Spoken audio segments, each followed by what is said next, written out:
Bonsoir à tous et bienvenue dans Plus d'actu. Que faut-il attendre de la conférence de Dubaï sur le climat? Cette conférence des parties, la COP comme on l'appelle, en est à son 5e jour. Près de 90 000 délégués accrédités qui viennent du monde entier pour représenter des États, des entreprises ou la société civile. Au cœur du débat, la décision d'une sortie pure et simple des énergies fossiles. Alors pourquoi parle-t-on désormais d'une sortie et non plus d'une réduction? Est-ce un objectif réaliste? Qu'est-ce que cela impliquerait pour nous ici en Belgique? Ce sont les questions que Plus d'actu va poser ce soir.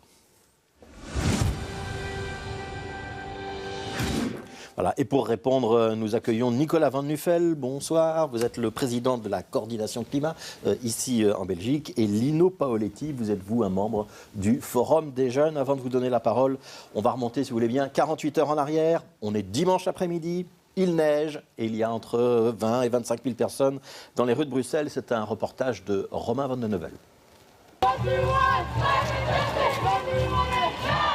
Une justice climatique, et ce, dès maintenant, c'est l'un des nombreux slogans qui résonnaient dans la capitale lors de la marche pour le climat. Tout le monde y est allé de sa créativité pour se faire entendre. De l'autre côté, il est marqué « Change now or trick ». Et l'idée, c'est que c'est du changement maintenant ou un sort. C'est un petit moyen de faire changer les choses. Tu te menaces comme ça. J'espère que ça va vraiment marcher. Pour les citoyens présents, ces marches sont plus que nécessaires. C'est un point de départ vers une prise de conscience collective. Moi, je pense que c'est utile déjà pour permettre aux personnes de se rencontrer. J'ai l'impression que d'un point de vue politique, ça marche pas nécessairement. Les chiffres ne montent pas forcément. Par contre, il y a plein de gens sur le bord des rues, etc. Et ça, je pense qu'on peut avoir un impact pour essayer de montrer qu'il y a un engouement, montrer qu'il y a un problème. Une marche sur fond de COP28. Une réunion planétaire est indispensable. C'est clair que la COP, c'est pas que des gens hyper motivés par le climat, mais justement, c'est ça aussi l'importance de ce genre de réunion internationale, c'est qu'on arrive à trouver des compromis parce que aussi motivé qu'on peut être individuellement, on n'y arrivera pas que si on n'y arrivera que tous ensemble. Tous ensemble, ça ne veut pas seulement dire tous les pays du monde, mais surtout toute la société. On a besoin de juristes, on a besoin d'agriculteurs, d'ingénieurs, enfin il y a plein de métiers, plein de façons de s'engager différentes qui impliquent plein d'expertise en fait. On a besoin de tout le monde quoi. Alors, Nicolas Van Nuffel, on a besoin de tout le monde. Grande manifestation, mais quand même 20-25 000 personnes. On a le souvenir de manifestations qui ont réuni plus de 60 ou 70 000 personnes à Bruxelles. Est-ce qu'il y a une forme d'essoufflement ou peut-être une forme de résignation ? Moi, j'ai pas l'impression qu'il y a de la résignation. On était aussi dans un contexte très particulier. Il a neigé, il faisait glacial. Donc pour nous, c'est un vrai succès de réunir 25 000 personnes dans ces conditions-là. Le moment qu'on a vécu en 2018-2019, c'était un moment exceptionnel. Ce qu'on veut maintenant, c'est structurer le mouvement climat dans la durée. Et les gens ont répondu présent. Moi, je suis très heureux. Donc 2018-2019, c'était aussi avant la vague Covid-19. Ce qui a fait aussi le succès des éditions précédentes, Lino Paoletti, c'était la présence de la jeunesse. Est-ce que chez les jeunes, il y a encore toujours une mobilisation très forte? Les jeunes pour le climat, c'est quelque chose qui marche toujours ou pas? Oui, clairement, je pense bien. Oui. Qu'est-ce qui vous motive? Est-ce que vous étiez à cette manifestation dimanche? Oui, un peu tard. Mais un petit peu tard, malgré la neige. Pourquoi est-ce que vous teniez à y être? Parce que comme on l'a entendu juste avant, déjà c'est un chouette moment pour rencontrer les personnes qui nous font du bien pour continuer à avancer, se motiver les uns les autres. Et puis c'est important de rappeler qu'on est toujours là dans la rue avec de la bonne humeur, mais aussi avec l'envie que les choses changent et donc avec de la motivation, quoi. Ouais, vous êtes membre du Forum des jeunes, on rappelle ce que c'est. C'est une organisation qui représente les jeunes de la Fédération Wallonie-Bruxelles. C'est une organisation officielle qui est un petit peu le porte-parole de la jeunesse francophone. C'est tout à fait exact. C'est exactement ça. Bon, quand on participe à une COP, vous avez participé à une COP, vous étiez à Montréal au nom de ce Forum des jeunes. C'était l'an dernier. Cette année, il y a un autre délégué, c'est Aurèle Thibault, qui est parti à Doha. Est-ce qu'on a le sentiment d'être utile? Qu'est-ce que vous faites dans une COP quand vous êtes un envoyé du Forum des jeunes belges? Donc déjà, on représente la vie de la jeunesse belge. Donc en général, on fait des consultations pour savoir comment parler à juste titre au nom de la jeunesse belge francophone. Et ensuite, ce qu'on essaye de faire, c'est qu'a priori, la jeunesse est très motivée et ambitieuse. Et donc, on essaye de participer à ce que les négociations soient les plus ambitieuses possibles et atterrir sur des textes finaux qui est l'ambition que nous, on aimerait bien voir dans la réalité. Ouais, mais les textes finaux, ce sont quand même les ministres ou les représentants des différents États ou les représentants de l'Union européenne qui participent à leur rédaction. Ce n'est pas les jeunes du Forum. Ça sert à quoi d'y être? Vous faites pression sur les ministres? Sur les ministres, sur la société civile, on participe aux négociations de couloir, on va dire. C'est pour ça que c'est important de se voir en vrai, parce que c'est là qu'il y a des échanges humains qui se font et qu'on peut avoir un impact concret. Qu'est-ce que vous répondez à ceux qui disent 90 000 délégués accrédités, c'est un record pour cette COP6, ça fait quand même beaucoup de monde, ça ressemble à une grand-messe, voire peut-être un petit peu à Disneyland, Nicolas Van Neufel. Alors, ça vient d'être dit, il faut des moments où on se rencontre et on se regarde droit dans les yeux pour pouvoir négocier. Maintenant, il y a en effet énormément de monde à cette COP6 et pas uniquement des gens que nous avons envie de voir. La troisième délégation en nombre, c'est la délégation des entreprises des énergies fossiles, près de 2500 lobbyistes dans cette COP. C'est quelque chose que nous dénonçons, mais d'où aussi la nécessité que le Forum des jeunes comme la Coalition Climat soit là pour faire entendre la voix de l'ambition face aux lobbyistes qui cherchent à freiner les négociations. Donc il y a du lobbying dans les deux sens, pro-mesures pour sauver le climat et aussi des représentants des entreprises. Alors l'objectif d'une COP, c'est d'aboutir à une déclaration finale. Le gros enjeu cette année, c'est de savoir si on emploiera dans les conclusions de ce sommet le concept de sortie des émissions fossiles. En anglais, c'est phasing out. On va écouter Zakia Khattabi, la ministre fédérale du Climat. Il faut annoncer un phasing out, donc une sortie avec un calendrier. On ne demande pas de ça du jour au lendemain, mais effectivement, il faut qu'on arrête avec effectivement les énergies fossiles tant on connaît leurs responsabilités dans le dérèglement climatique. Il faut qu'on arrête, c'est-à-dire qu'une réduction, même une forte réduction, ce ne serait pas suffisant. Il faut que l'objectif et que ce qui se retrouve dans le texte soit le phasing out. Donc la sortie, alors c'est une sortie progressive, on l'organisera avec des échéances, mais il faut que ce soit une sortie définitive. L'agenda, il est clair, 2030, pour l'Europe en tout cas, c'est moins 55%, et 2050, c'est la neutralité totale. La Chine, c'est en 2060, les États-Unis, c'est en 2050. Donc aujourd'hui, c'est même hier qu'on devait prendre les décisions. Donc ça veut dire qu'en 2050, dans 2050, on doit pouvoir vivre sans gaz et sans pétrole. On doit vivre avec un maximum d'énergie renouvelable pour qu'effectivement nous soyons à zéro d'émission. Mais sans gaz et sans pétrole en 2050, c'est ça l'objectif. A priori, c'est l'objectif. S'il n'y a pas sorti, ce sera un échec. Ou on se dit, on le fera à la COP29 dans un an. C'est-à-dire que non, on sait que cette année-ci, elle est cruciale si on veut atteindre. Et donc ce sera oui, pour moi en tout cas, ce sera un échec si on n'organise pas la sortie totale, donc le phasing out et pas le phasing down. Si on ne l'organise pas avec des objectifs et des dates claires, effectivement, ce sera une déception. Alors Lino Paoletti, je livre un secret, vous avez 25 ans. Est-ce que vous avez encore de la patience ? De la patience, c'est un drôle de mot. Oui, on reste patient dans le sens où on veut continuer à travailler avec ceux qui sont motivés. Est-ce que vous ne vous dites pas, toutes ces COP, année après année, finalement, ça ne sert à rien, ça ne va pas assez vite, ça ne prend pas les bonnes décisions? Alors, on est très critique des COP, mais en attendant, on ne les condamne pas, on sait qu'elles sont nécessaires, on les trouve relativement insuffisantes, mais quand on voit une COP comme celle de Paris, en 2015, elle a été vraiment cruciale, elle nous a permis... Les accords de Paris, oui, avec l'objectif de...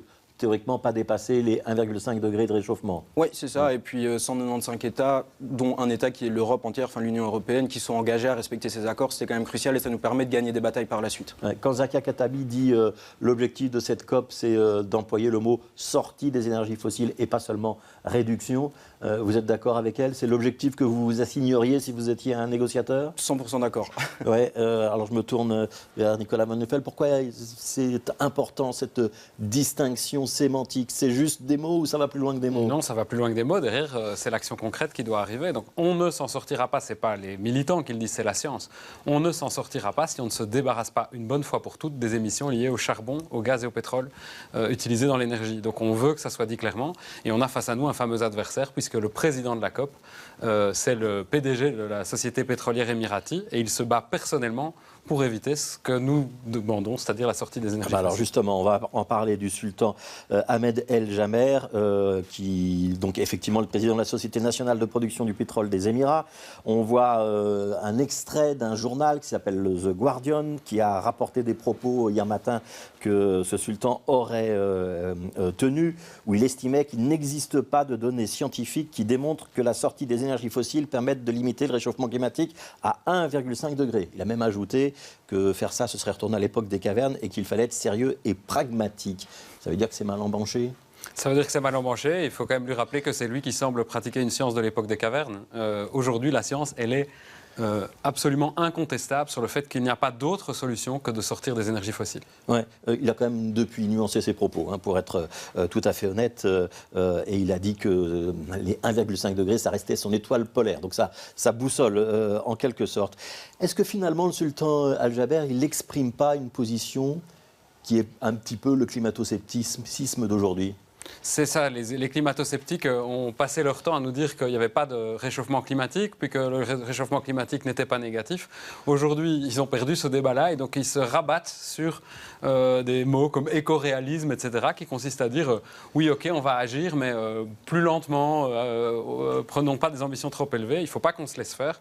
La seule solution pour que nous puissions vivre dignement en Belgique comme ailleurs à long terme, c'est respecter 1,5 degré et pour ça, il faut sortir des énergies fossiles. Comment ça se passe une négociation dans une COP, donc ces fameuses conférences des parties, c'est organisé par les Nations Unies. Alors on sait qu'il y a un forum des scientifiques avant, il y a les ONG qui sont présentes, les entreprises pétrolières qui sont également présentes, qui font du lobbying. Quand dans la discussion finale, les représentants des différents États, et pour l'Union européenne, on parle d'une seule voix, donc il y a un représentant pour l'Union européenne se retrouve, on négocie.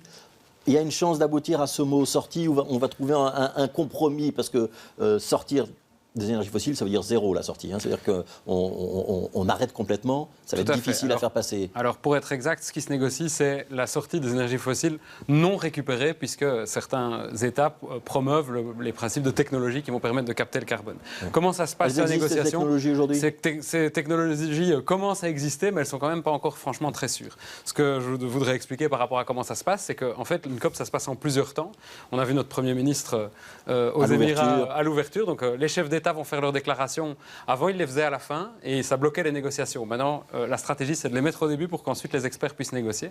On est pour le moment dans une deuxième phase, qui est la phase où on a des fonctionnaires qui sont en train de négocier techniquement dans une multitude de groupes thématiques. Et je voudrais souligner que les experts belges, les fonctionnaires belges de tous les niveaux de pouvoir font de l'excellent travail dans cette phase-là. On est vraiment très appréciés et je pense que c'est le cas sur le climat comme c'est le cas sur la biodiversité. Ça mérite d'être dit. Et puis, on va arriver bientôt, au début de la semaine prochaine, dans une troisième phase, qui est la phase ministérielle, où là, on va être à décoincer les derniers points qui coincent. Et en fait, les COP, elles nous ont souvent surpris, dans un sens comme dans l'autre. Donc, je suis incapable de vous dire aujourd'hui si, à la fin, les mots-clés que nous cherchons à retrouver se retrouveront dans le texte. Oui. Alors, cette phase ministérielle, c'est la raison d'ailleurs pour laquelle il y a un certain nombre de ministres, notamment Zakia Khattabi, qu'on a vu, qui partent d'ailleurs dès demain pour rejoindre cette conférence des partis.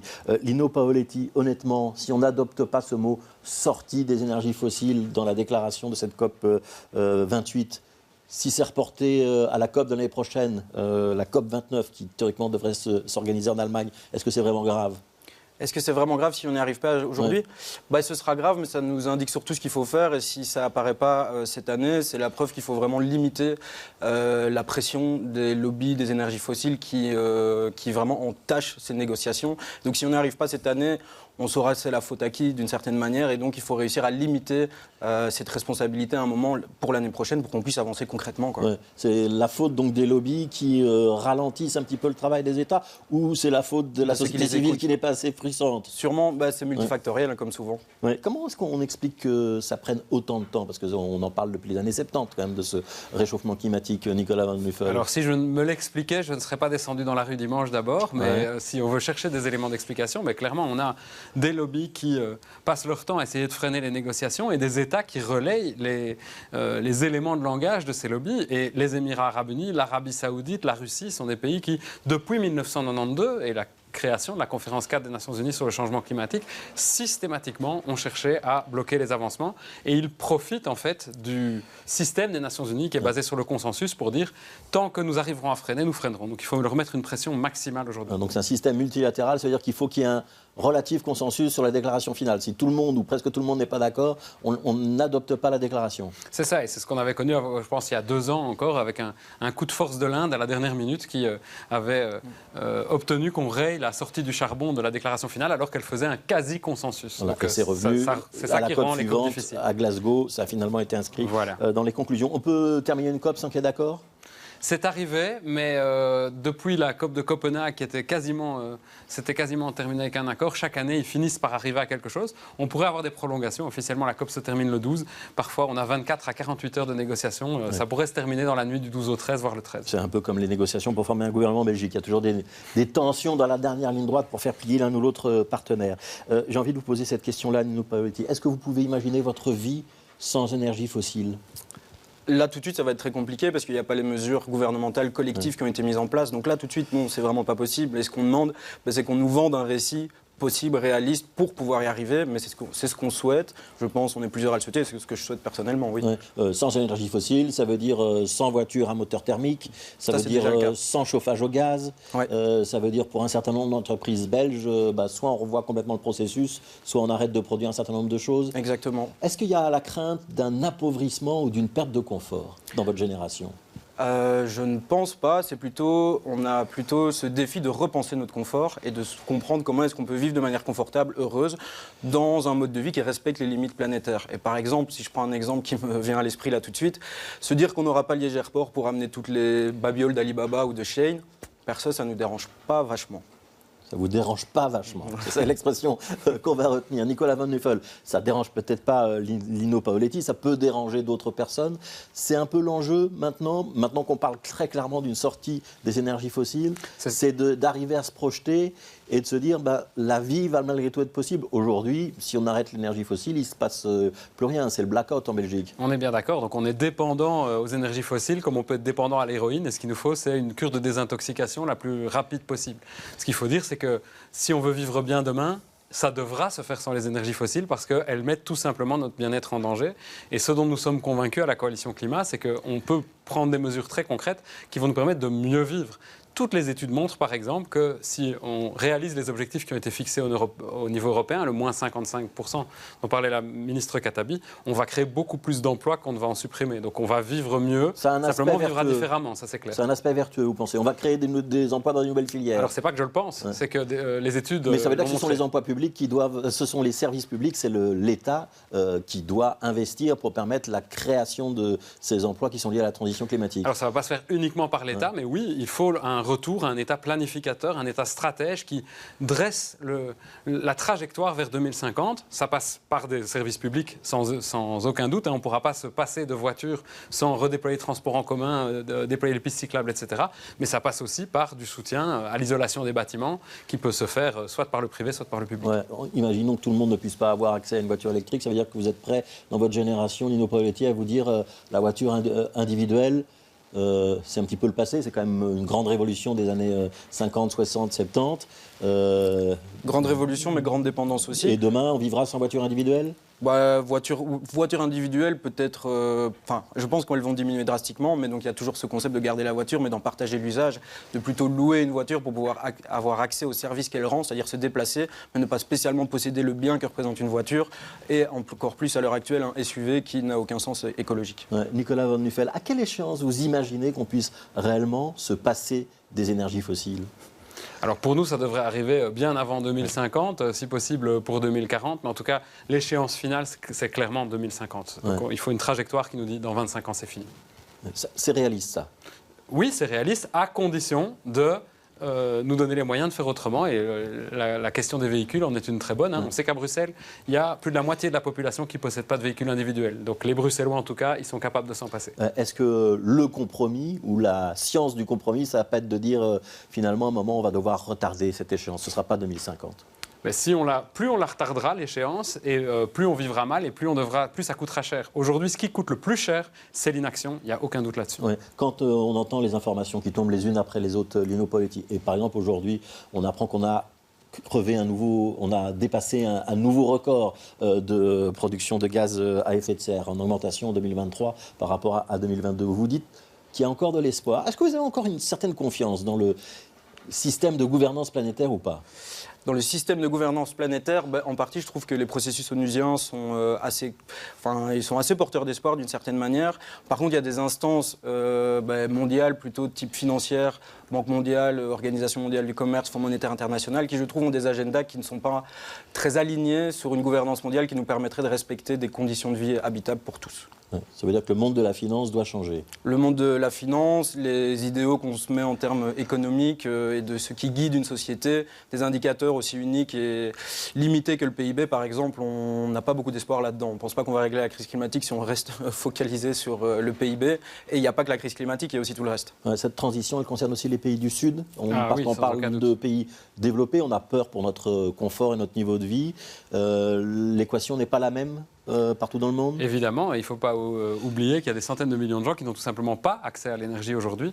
Et c'est pour ça que ce que nous promouvons, c'est une justice énergétique. Et ça passe notamment par un des sujets qui se discutent en parallèle de la COP, c'est-à-dire un traité mondial de non-prolifération fossile qui permette une sortie accompagnée des énergies fossiles et qui prenne en compte évidemment le milliard de personnes qui vivent encore sous le seuil de misère. Est-ce que c'est pas facile justement de dire tiens, vous n'avez pas encore touché aux énergies fossiles, c'est très bien, surtout n'y touchez pas et n'ayez pas le même niveau de développement que nous. Est-ce que ça c'est réaliste aussi? Ça n'est réaliste que si on remplit nos engagements dans le cadre de l'accord de Paris. Je rappelle que la Belgique, comme tous les pays riches, s'est engagée à mettre de l'argent sur la table. C'est le cœur de l'accord de Paris, c'est de dire tout le monde s'y met, mais c'est aux pollueurs du Nord, historiques, de financer et de transmettre les technologies. Et ça c'est un premier pas qui a été fait en début de réunion de cette COP28. Là-dessus, il y a eu un premier accord. En effet, là-dessus, on a obtenu un accord. C'est la suite de Sharm el-Sheikh. À la COP passée, on avait eu un accord verbal sur un mécanisme pour les pertes et préjudices, pour compenser les pertes des gens qui perdent tout. Le fonds a maintenant été mis en place, mais ce n'est que le début d'un long chemin. Il va falloir maintenant trouver l'argent pour le financer, ce fonds international. On garde une raison d'espérer, Lino Paoletti? Oui. Est-ce que vous verrez, vous, la sortie des énergies fossiles de votre vivant? Mais je pense que j'aurai pas le choix parce qu'a priori, j'ai encore au moins 50 ans à vivre et à un moment, on va atteindre les limites de production, les pics de ces énergies fossiles. Et donc, qu'on le décide ou pas, à un moment, on va en voir la fin. L'accessibilité facile à tous ces puits de pétrole, ces puits de gaz, à un moment, on va avoir la fin, que ce soit économiquement réaliste ou parce qu'on a décidé politiquement d'en voir la fin. Merci, Lino Paoletti, donc membre du Forum des jeunes. Merci d'avoir été avec nous et participant donc à la dernière COP, celle de Montréal, si je ne me trompe pas, et Nicolas Van Nuffel, président de la Coalition Climat. Merci à tous les deux d'avoir participé à ce débat. Demain soir, dans Plus d'actu, on évoquera le phénomène de la drogue. On s'intéressera notamment aux dispositifs qui ont été mis en place au Portugal pour essayer d'enrayer le trafic et la consommation. Et on se demandera si ce modèle portugais est transposable à la région bruxelloise. Et puis demain matin, dans notre matinale, on recevra notamment le député bruxellois Fouad Haïdar. Merci d'avoir été là. Continuez à bien vous informer et à demain.